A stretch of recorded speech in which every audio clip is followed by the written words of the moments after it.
15.52 trillion naira, that's the amount. 15.52 trillion naira. That is not for schools, not for hospitals, not for roads, power, or security.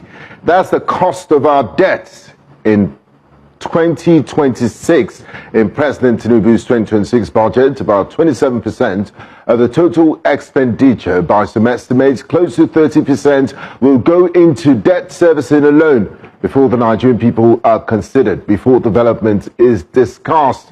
Creditors come first. More than a quarter of government spending goes to servicing old loans. The country is not planning for growth with its managing decline. Growth, which is in decline. Nigeria is no longer borrowing to build. Nigeria is borrowing just to stay afloat. And even that survival is borrowed. Now, debt itself is not the enemy. Serious countries borrow, but they borrow to create value, to build power plants, rail lines, industries, export capacity. Nigeria, however, has mastered something else. Borrowing to fund waste, sustain an oversized political class, and postpone difficult reforms.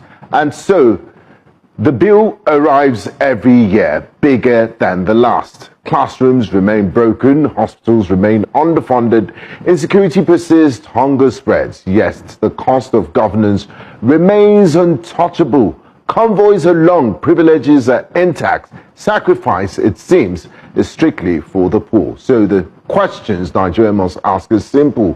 Who incurred all these debts and who is paying for them?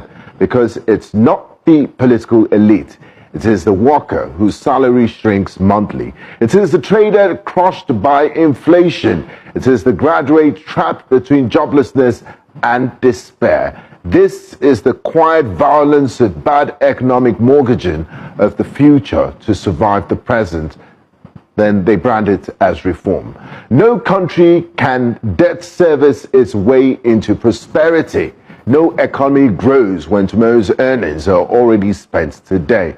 A nation survives when its people are treated as collateral. No nation, I beg your pardon, survives when its people are treated as collateral.